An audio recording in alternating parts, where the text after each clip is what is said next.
Bienvenidos a nuestro curso especial de formulación y evaluación de proyectos. Hoy estamos viendo la tercera unidad temática que va a estar referida a estudios técnicos. Bien, los temas que vamos a analizar hoy día son básicamente los que hacen a la estructura técnica de un proyecto, a la formulación de un proyecto. Vamos a analizar el tamaño, vamos a analizar la localización, vamos a ver un poco de tecnología y al final vamos a cerrar con la organización de un proyecto. Bien, damos comienzo. El tamaño del proyecto. El tamaño del proyecto en realidad se determina a través de un análisis de oferta. El análisis es muy similar al que hicimos cuando analizamos demanda. Cuando analizamos demanda utilizamos algunos modelos. En el caso de análisis de oferta, de igual forma podemos apelar a la utilización de modelos para hacer proyecciones y saber cuál será la oferta futura de un determinado proyecto. Básicamente lo que se analiza es la historia de la oferta actual, desde que se inició. Si es que existiera una oferta anterior, puede ser un proyecto nuevo en el que no existe una oferta anterior, pero si existiera una oferta anterior, se analizaría históricamente su evolución. Luego hacemos un análisis cuantitativo y cualitativo de esta oferta. En términos cuantitativos hacemos proyecciones o vemos hasta dónde podría llegar la oferta optimizándola al máximo. Y en el análisis cualitativo vemos la calidad de la oferta actual, ya sea de un bien o un servicio que se esté analizando. Y finalmente determinamos, contrastando las ofertas y las demandas, cuánto habría que proveer de oferta futura para cubrir los déficits que se han detectado a través del análisis de demanda. El contraste entre oferta y demanda nos lleva a un análisis de déficit. El déficit básicamente se determina viendo la cantidad de oferta de servicios y restándole a esta oferta de servicios la demanda existente en el medio. Con esto obtenemos el déficit, ¿no? Y el déficit es lo que se quiere cubrir con un proyecto, es la necesidad que se desea subsanar. Y el déficit va a determinar el tamaño del proyecto, el tamaño en términos de cuántos bienes o cuántos servicios va a ofrecer el proyecto. Cuando hacemos un análisis cualitativo en el balance entre la oferta y demanda, pues nos referimos específicamente a ver si este déficit se refiere solamente a cuantía o es también una mejora de la calidad de las demandas que se tiene por parte de la sociedad. Si las necesidades están referidas a mejoras en la calidad de la demanda, entonces nos estamos refiriendo a un balance de oferta y demanda de tipo cualitativo, en el que no necesariamente hay que incrementar la oferta, sino hay que mejorar la existente. El ejemplo que ustedes ven en la pantalla se refiere a un contraste entre las necesidades de vivienda, ¿no? Vivienda, podemos ver que existe vivienda muy precaria en cierta comunidad, con ciertas condiciones. En ese caso, la necesidad sería de generar vivienda social.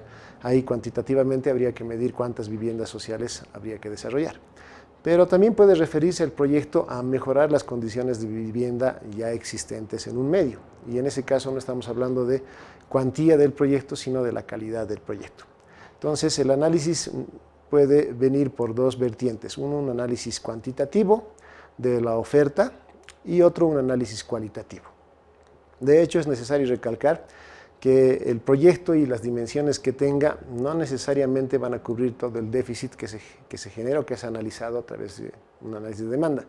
Es muy común dejar demandas sin coberturar, que son postergadas en el tiempo o que en alguna medida van a irse resolviendo en un futuro próximo.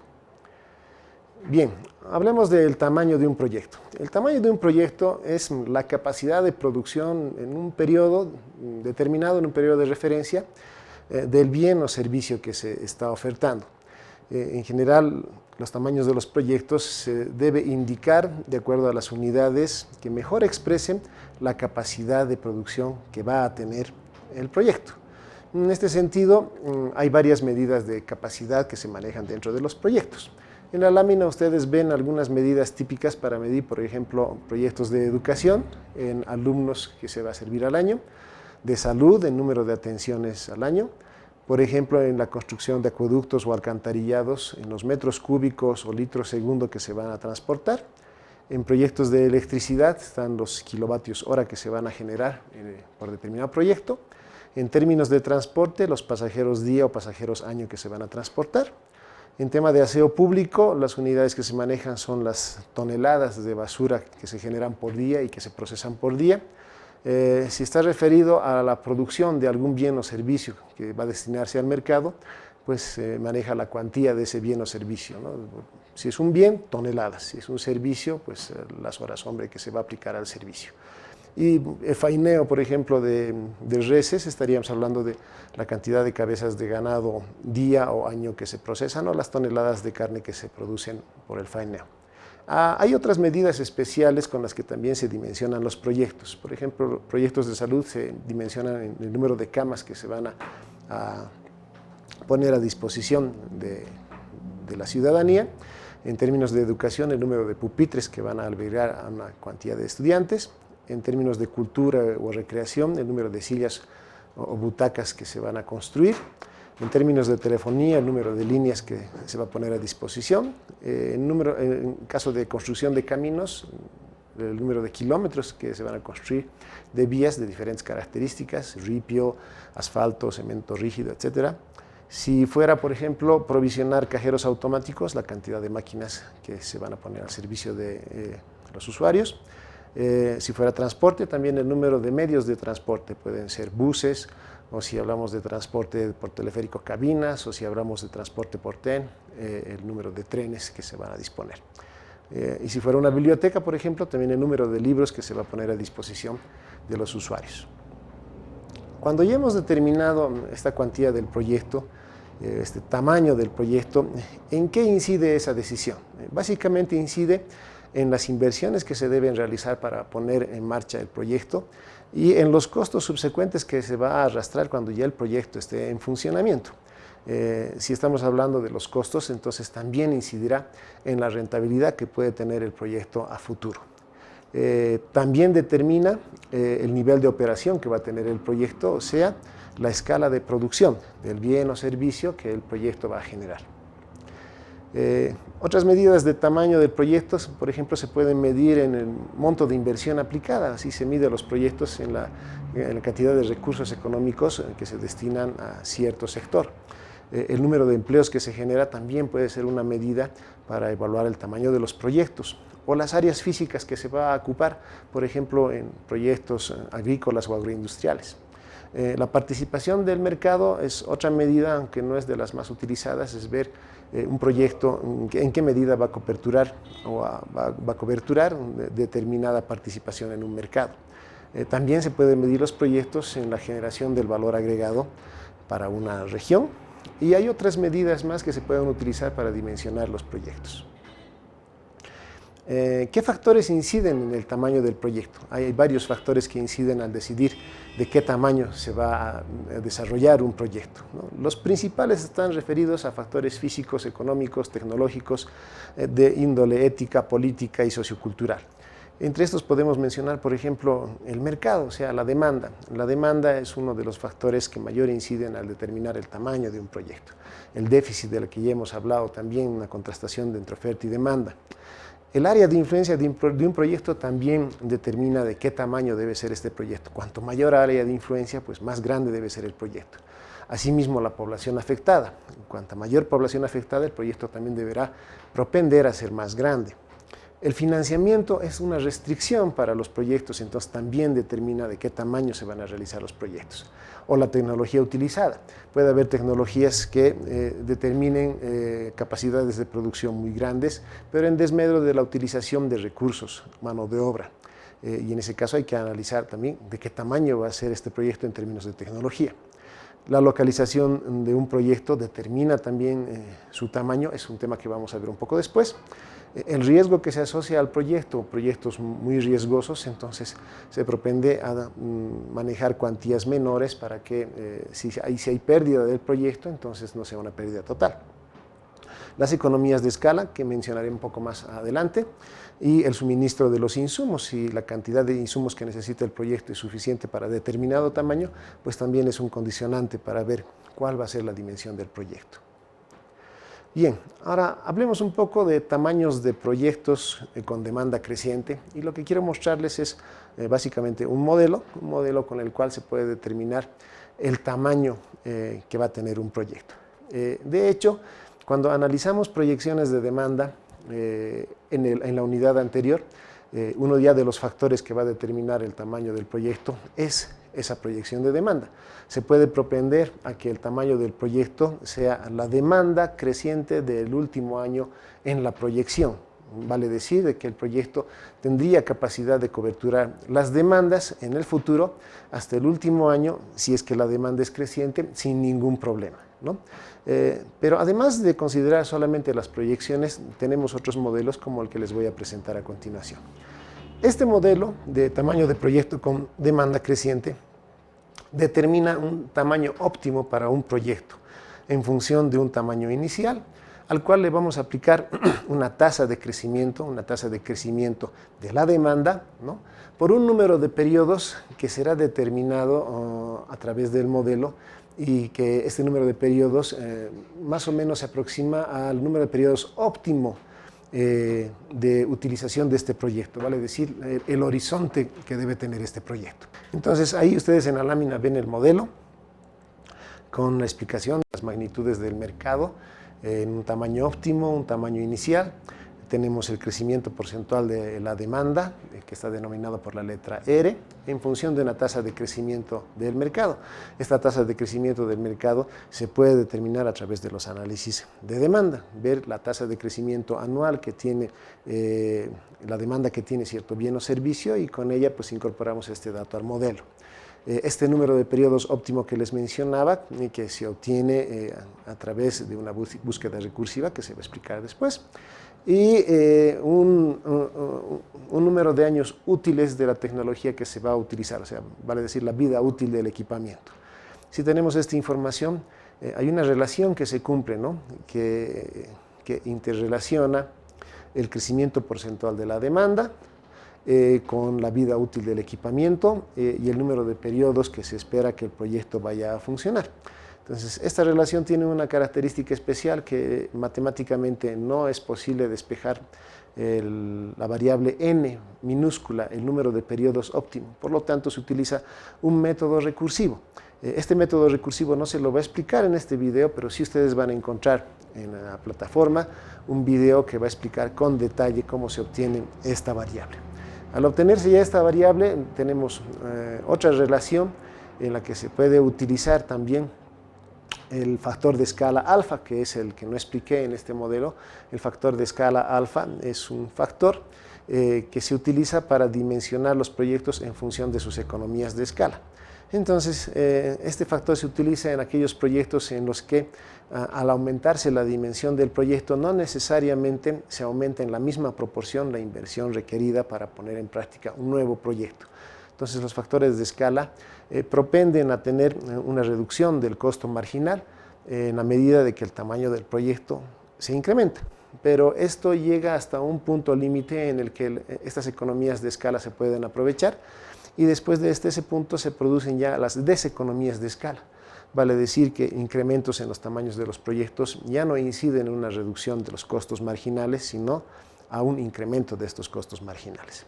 Entonces, como les digo, este modelo se va a explicar con un poco más de detalle en un video que va a estar en la plataforma para que vean con mayor detalle cómo se resuelve. Sobre los factores de escala, hay varias industrias que ya han determinado estos factores de escala, y en el ejemplo les muestro los factores utilizados para la industria química y petroquímica, donde vemos que el ácido sulfúrico, azufre, ácido nítrico, hasta la refinación de petróleo, pues tienen factores de escala inferiores a la unidad. Esto quiere decir que en estas industrias, cuando uno quiere incrementar el tamaño de los proyectos, por ejemplo, duplicar el tamaño de los proyectos, no necesariamente hay que duplicar la inversión, sino que está afectado por este factor de escala, que hace que las inversiones, al incrementar los tamaños, sean inferiores en la proporción del incremento. ¿no? O sea, si se duplica, quiere decir que no necesariamente hay que duplicar la inversión. Si se duplica el tamaño, no hay que duplicar la inversión. Estos factores de escala vamos a utilizar en el ejemplo que ya les mencioné. También tenemos que hablar un poquito aquí de cómo se puede trabajar los proyectos de expansión. Cuando hablamos de estos proyectos en los que queremos incrementar la oferta, incrementar el tamaño de los proyectos, pues en nuestro medio se hizo muy común realizar proyectos con dimensiones gigantescas que en un principio dejan mucha capacidad instalada en desuso, ¿no? Son proyectos que no se han dimensionado bien en su crecimiento y por lo tanto al inicio del proyecto tiene mucha capacidad instalada que no está siendo aprovechada. El gráfico muestra esto, ¿no? El incremento de uso. Entonces tenemos un momento inicial con una demanda que cobertura el proyecto, y a medida que esta demanda crece, el proyecto tiene capacidad de cubrir esta demanda.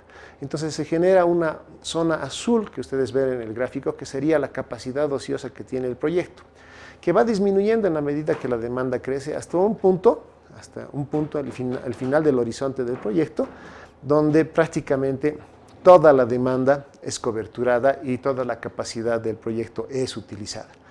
Pero vean ustedes que se deja mucha capacidad ociosa que no es aprovechada. Entonces, para cambiar este esquema se puede utilizar un sistema de expansión escalonada en el que el proyecto va creciendo modularmente. Tenemos en un inicio una cierta capacidad instalada que va a ir coberturando la demanda en un periodo de tiempo, pero en el que la capacidad ociosa se minimiza. Entonces vale decir que en este tipo de expansión escalonada los proyectos van creciendo modularmente y la capacidad ociosa pues se minimiza. Como ven ustedes en el esquema, las zonas azules representan capacidad ociosa y cada uno de esos segmentos es un incremento en el tamaño del proyecto, en la cantidad de oferta que tiene el proyecto. Entonces se crece modularmente. ¿Qué proyectos pueden crecer modularmente? Los proyectos de educación pueden crecer modularmente, los proyectos de salud pueden crecer modularmente. Hay muchos otros servicios que se pueden diseñar para que crezcan modularmente, o sea, que crezcan por etapas, ¿no? Que crezcan por etapas. Hay otros proyectos en los que no es posible crecer modularmente y se tiene que aplicar ciertos tamaños según la oferta tecnológica que existe en el mundo. Pero en los proyectos en los que es posible una expansión escalonada es muy recomendable aplicar esta tecnología, este método en realidad. Otra variante que se puede aplicar es tener pruebas pilotos seguidas de expansiones. Entonces acá se diseña un proyecto con una prueba piloto y esa prueba piloto pues va escalando en tamaño. Sería la zona roja que ustedes aprecian en la lámina. Entonces ahí tenemos la evaluación de la capacidad instalada a medida que crece. Obviamente hay una demanda insatisfecha, pero no tenemos, ¿no?, esa capacidad ociosa no utilizada. Entonces lo que se quiere hacer en este crecimiento escalonado es irnos aproximando a la demanda de la sociedad, que quiere un bien o quiere un servicio, que necesita ese bien o ese servicio. Como se dijo en láminas anteriores, los proyectos no necesariamente coberturan todas las demandas que existen de la sociedad. Es muy general que se encuentren déficits no coberturados y estos déficits pues se tienen que o postergar en el tiempo o ver la manera de resolverlos con otro tipo de oferta u otro tipo de proyecto. Ahí está justamente la expansión escalonada con déficit.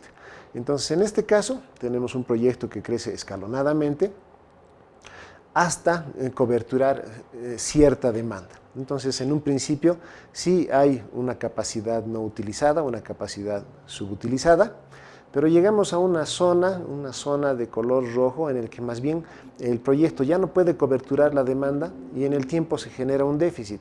Entonces, por un periodo de tiempo corto hay un déficit del bien que se necesita coberturar, del bien o servicio que se necesita coberturar, pero después el proyecto emplaza un crecimiento, hay un incremento de la oferta. Y este nuevo incremento lo que propende es ir coberturando esa demanda de manera paulatina hasta que en cierto instante de tiempo nuevamente se ha coberturado toda la demanda y entramos en un periodo de déficit. Entonces, en este tipo de expansión escalonada, lo que se busca es de que los periodos de déficit sean en realidad cortos, o sea, que la sociedad no extrañe ese bien, ese servicio, o no sea muy dificultoso soportar estos déficits. Ahora vamos a pasar a analizar un poco la localización del proyecto. La localización es dónde se va a ubicar finalmente un proyecto, dónde se lo va a instalar, ¿no? El análisis de localización pasa por dos pautas, una es la macrolocalización y otra es la microlocalización. Aunando estos dos análisis, lo que se logra es la localización final del proyecto.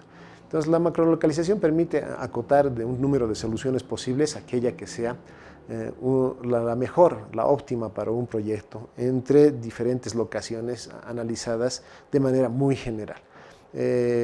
Por el contrario, la microlocalización ya determina con mayor precisión el lugar donde se va a implantar o donde se va a desarrollar determinado proyecto. Algunas características de la macrolocalización es que decide la zona general en donde se implementará el proyecto, vale decir, la macrolocalización se realiza sobre zonas geográficas más amplias, ¿no?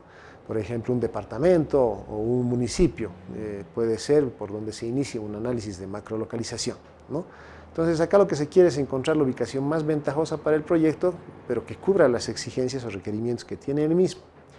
Además, se debe determinar las características físicas o algunos indicadores económicos y sociales más relevantes de las macrolocalizaciones para hacer una selección de aquella que sea óptima. También se busca la minimización de los costos de inversión, los costos de gastos durante el periodo productivo del proyecto en función de la localización que se está eligiendo.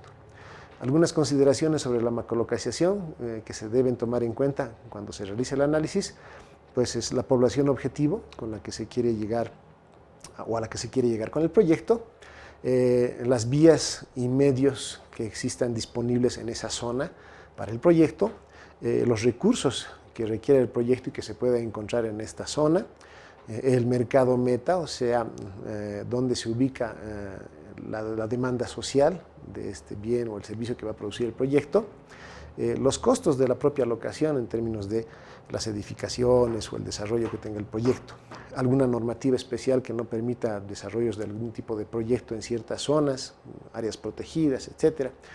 El clima también propende a decidir cuál es la mejor zona geográfica para implantar un proyecto.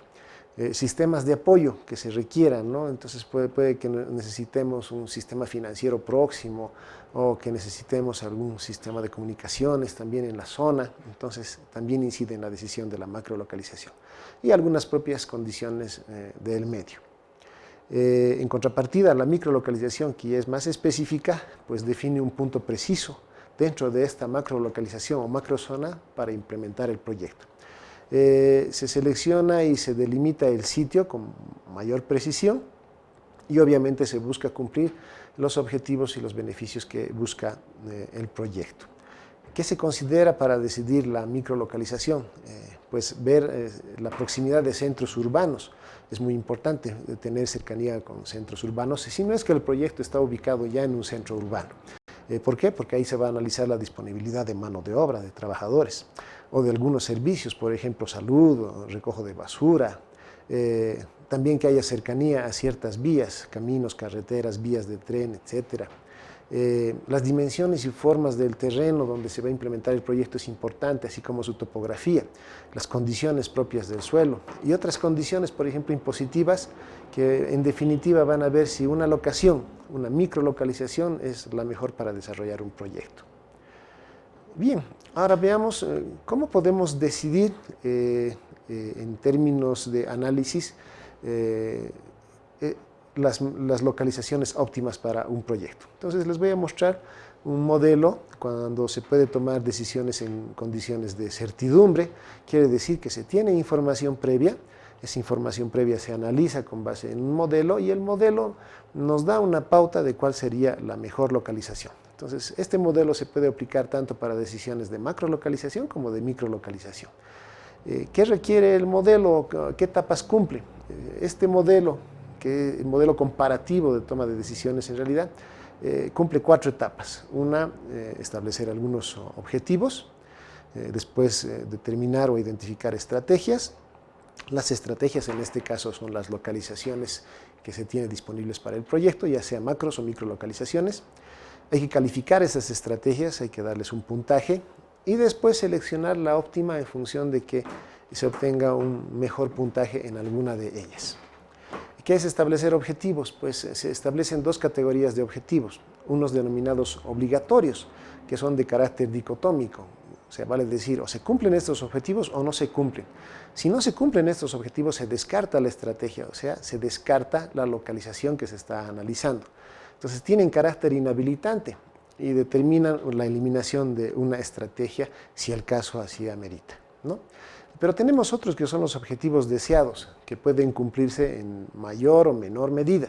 Entonces, tienen carácter valorativo, de tal forma que un objetivo deseado pues puede tener diferentes niveles de cumplimiento y en función de esos diferentes niveles se obtiene una calificación, diferente calificación. Permite hacer un ordenamiento entre las diferentes estrategias, o sea, en este caso, nuestras diferentes localizaciones, y al final tomar una decisión más acertada sobre dónde debería desarrollarse un proyecto. Este modelo se lo va a explicar con más detalle en un video que también va a estar en la plataforma. Lo que sí les puedo adelantar es que decanta todo el análisis en el llenado de una matriz de calificaciones que ustedes están viendo ahora en la lámina. Entonces, al culmino, o cuando se termina de llenar esta matriz de calificaciones, justamente se obtiene esos índices que nos permiten decir qué estrategia, o sea, qué localización es mejor e ir por ella. No es el único modelo que se puede utilizar para análisis de localización. También voy a mostrarles un modelo denominado de centro de gravedad. ¿Qué características tiene este modelo de centro de gravedad cuando se aplica a decisiones de localización de proyectos? Pues este modelo supone ubicar un proyecto en una posición en la que se encuentre en un punto equilibrado entre las demandas, ¿no? Las demandas de la sociedad y las ofertas de los insumos que requiere el proyecto. Entonces, por un lado tenemos las locaciones donde se va a llegar con el bien y servicio que va a proponer el proyecto, y por el otro lado también tenemos otras locaciones de donde el proyecto se insume para poder obtener estos bienes o estos servicios.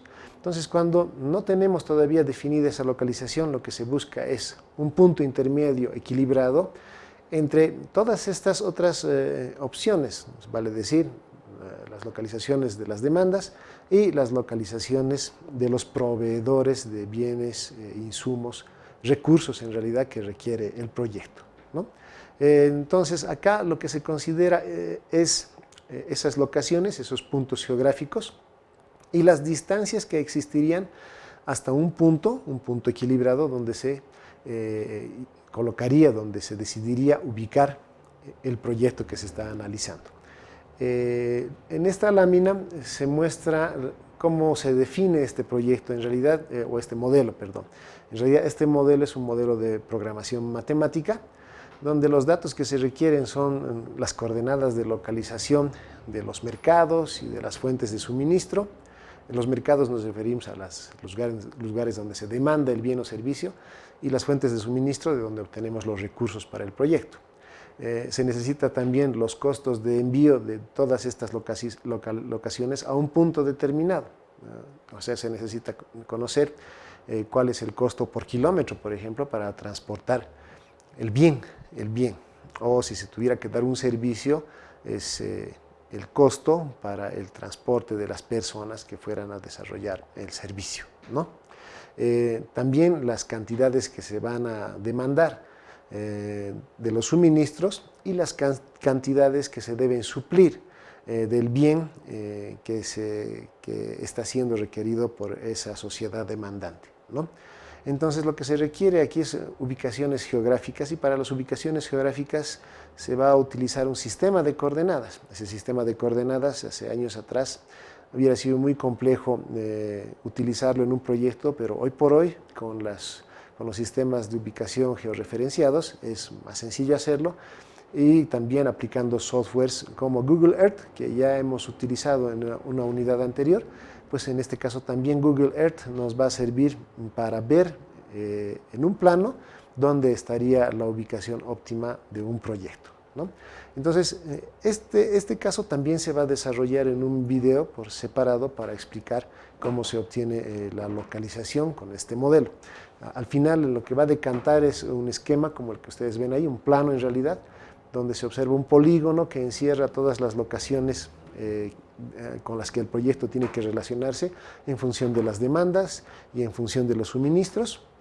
Y en un punto equilibrado ahí, central, se ubicará el proyecto, siendo este punto el que va a minimizar los costos de transporte, tanto de los bienes que van a los mercados o a la sociedad demandante, como de esos bienes de los que necesita abastecerse el proyecto.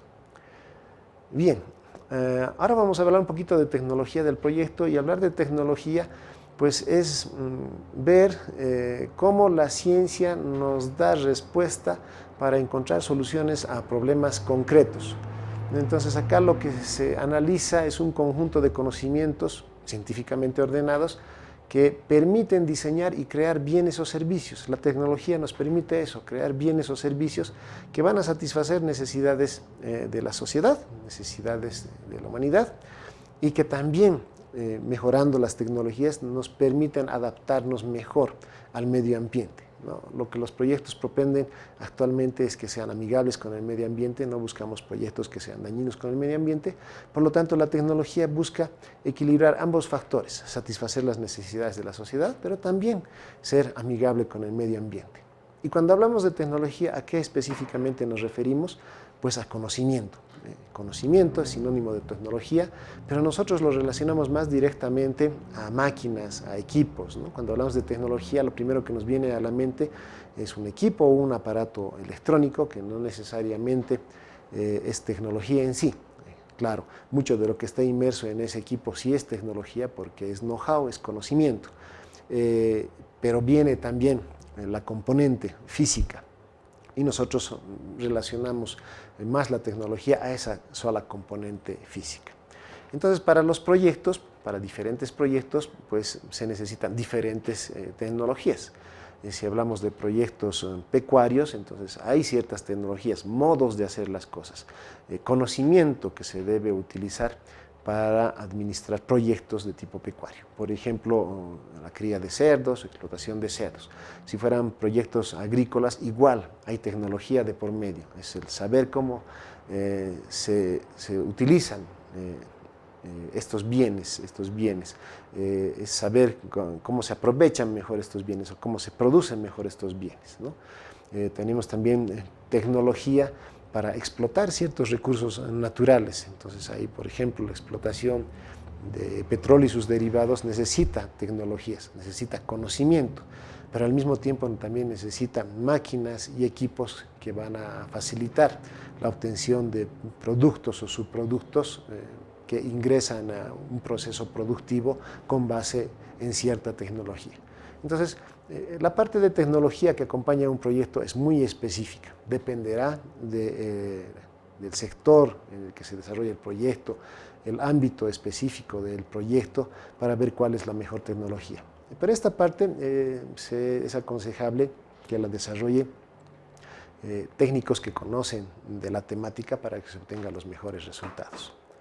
Finalmente, el último punto habla sobre la organización del proyecto, y este es algo que se incluye en los análisis de formulación de proyectos, generando un bosquejo general de cómo sería la estructura organizacional con la que va a operar el proyecto cuando ya esté implantado.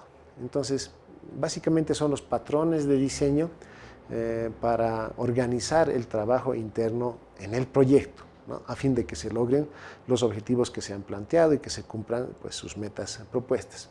¿Cómo se estructura esta organización o cómo se diseña la estructura organizacional? Pues dependiendo, hay varias vías. La clásica es estructurar un proyecto funcionalmente, dividiendo las especialidades o funciones en compartimientos claramente diferenciados. Por ejemplo, las áreas productivas de un proyecto definirán en la organización, en la estructura, pues un área abocada a la producción. Las áreas administrativas pues definirán también áreas específicas para la administración de recursos, entre los que se puede contar los recursos financieros, los recursos humanos, los recursos materiales, los recursos tecnológicos, ¿no? Y habrá otras áreas según el expertise que requiere el proyecto, entonces se debe generar estas áreas en la estructura para poder administrar eficientemente el proyecto. Y con esto hemos concluido la unidad y nos veremos en el siguiente video. Gracias.